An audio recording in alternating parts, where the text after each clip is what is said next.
Welcome back. This is Billy with Coach Dooley's List. And once again, if you're enjoying these coaching videos, please like and subscribe to the YouTube page and follow along on all of our social media platforms.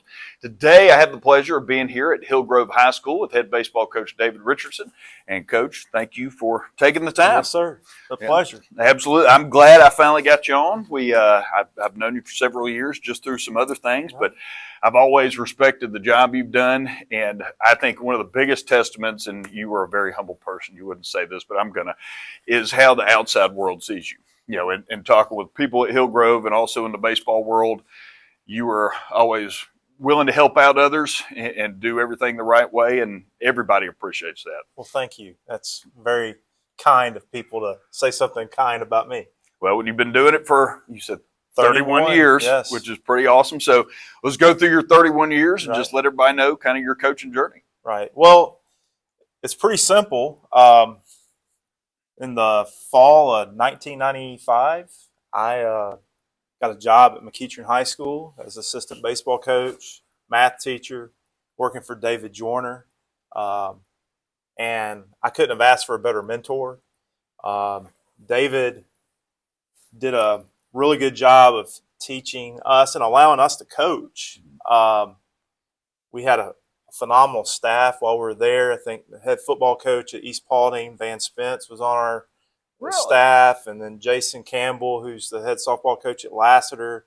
And then as years went by, Dan Turini, who was the baseball coach at McEachern, but after David retired and then is in administration, Jake Story, who's the head baseball coach at Harrison. So we had a lot of really good guys. After I left, he had Glenn Campbell, who was a head coach at Reinhardt University in softball. And now an AD. I spoke to him a couple of weeks ago. Yes. And then Ryan Zademan at Lumpkin County now, who was at Carrollton. So he had a lot of good guys on his staff, and so he let us coach. And I was with him for 11 years. And then in the summer of 2006, got this job, and basically been here since. This is the 20th year. My wife and I basically raised our boys Nate, my oldest, who's an assistant coach for David Smart at Lambert, he was 8. And Wade, who's a graduate assistant at Kennesaw State for Coach Ryan Coe, was 5. So I guess I've gotten old. And so anyway, yes. No, that's really cool, and it's always cool. I love the coaching tree, you know, right. and I hear Coach Joyner's name brought up a lot. I know your he's the head flag football coach right. also, isn't he? I know I ran into him this summer. I'm actually going to try to get back over to Lambert and get him. So that's really cool. So, you know, you take things from a lot of different places. Right. You know, you've worked with a lot of good people. I know you have a lot of good relationships. So after all these years, you know, what is it now today that you want your baseball program to be known for? Well, obviously, I think you want your kids to be disciplined. You don't want to beat yourself. So discipline's one of those key words, I think. I want them to be relentless and be resilient. Not everything's going to go your way. Right. So you got to be able to find ways to compete. You may not always win, but you want them to compete regardless of the score. Right. I feel like our kids have always been hardworking. They've been grinders. So, you know, those are types of things that I think our program has, you know, been known for, or I would hope that it's been known for the 20 years that we've been in existence. No, I can attest to that too, because again, I love talking shop with coaches and that kind of stuff, and always very well respected program, which is great. So in all the years, and this could go back to McEachern, could be anything. You know, we always talk about stories, and it goes a different way. What's one of your favorite, or two, or however many you want to tell? What's favorite coaching stories from over the years? Right. Well, a serious one. 2019 was a special year for us. That's my younger son's senior year, Wade.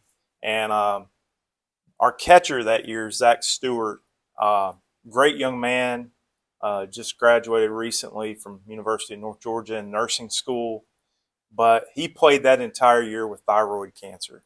Wow. And I knew about it. Our staff knew about it, but he didn't want his teammates to know about it.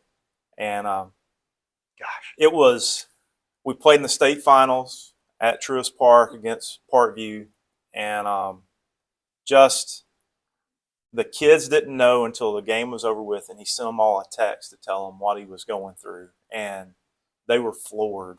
I'll always remember Mason Curtis, one of our DH, left-handed pitcher, came to me and he goes, "Coach, how did you not tell us?" And I'm like, well, I was going to be respectful to him.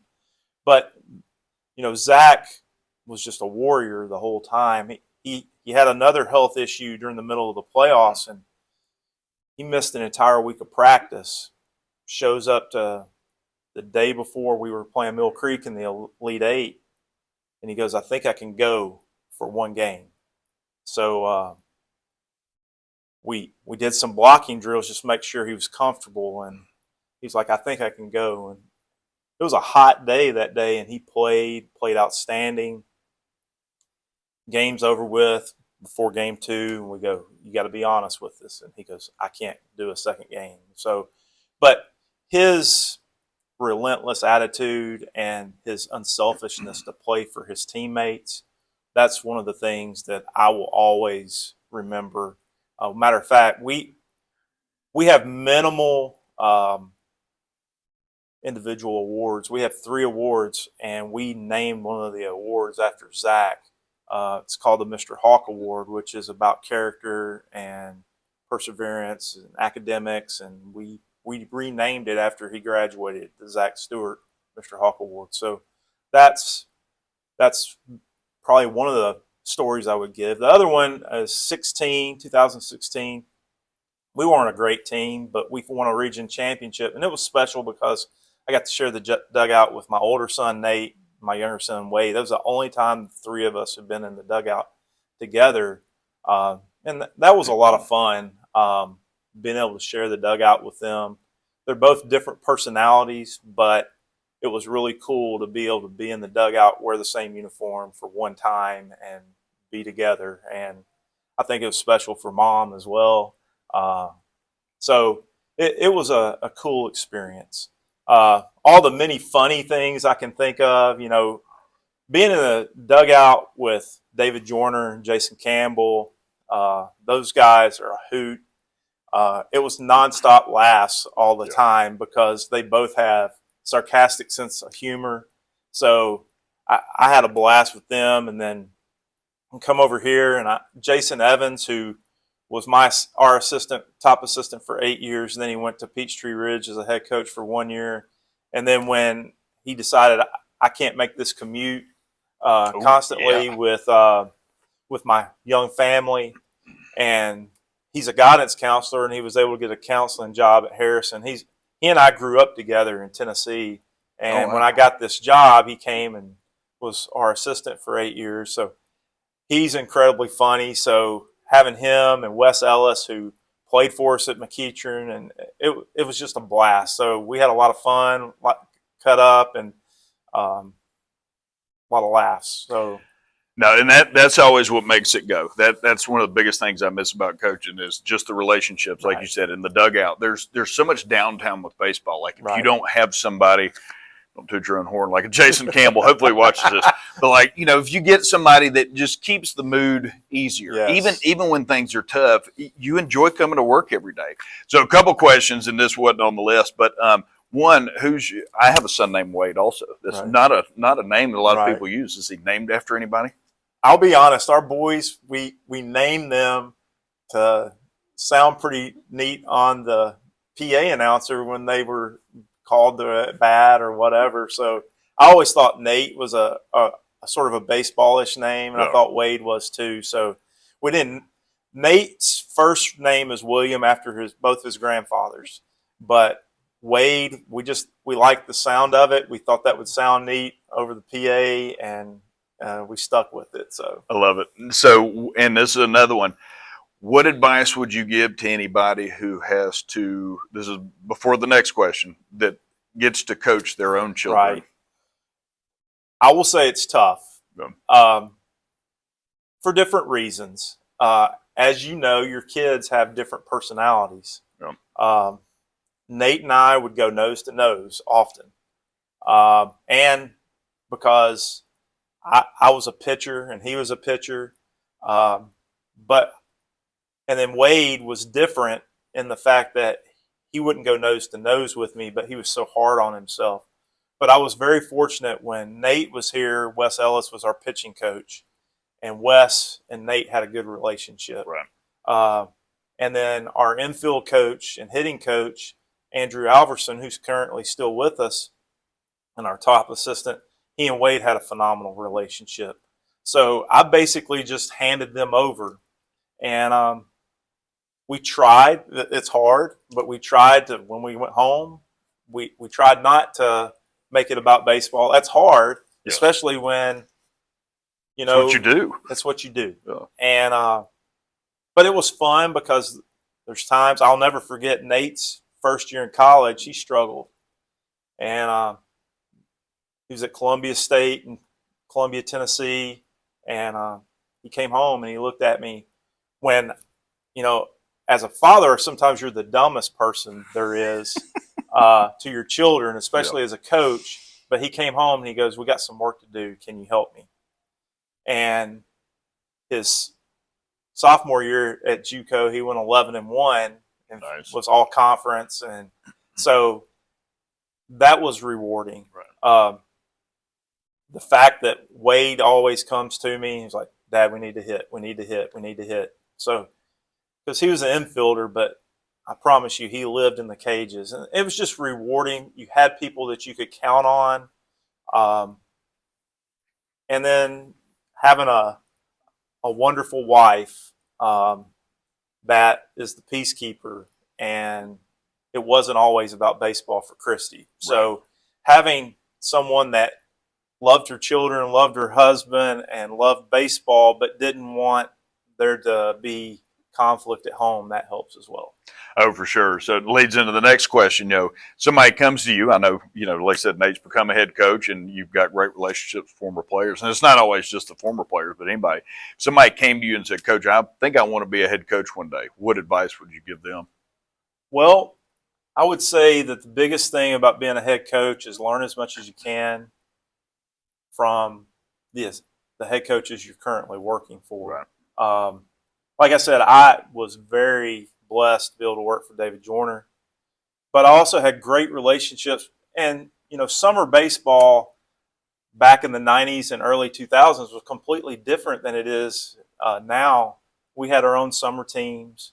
So I got to develop relationships with the Mickey McMurtrys, the Harvey Cochrans, the Dave McDonalds, Doug Jones, who is a dear friend of mine, Rick Howard, who's a dear friend of mine, and Rick hired Nate when he was still the head coach at Lambert. So getting to network with other people that have similar characteristics, similar philosophies, I think is very important. Don't be afraid to go ask questions, because as you mature and get older, I think you're more willing to be helpful and share with others. I just think that when you're young, you look at it and it's very overwhelming at times. And when you have people like the people I mentioned, they were so helpful in learning the process of becoming a coach. Hugh Buchanan as well. I mean, he was so encouraging to me. Because of the Parkview shootout, our paths would always a great week in the summertime. Yes. And then we hosted our own wooden bat tournament at McEachern, and you know, just that networking really helped a ton. But things that I would say is get to know people. Don't be afraid to work. I think that's a big issue in today's world. Is kids just think things are going to be done for them, and take initiative. Yep.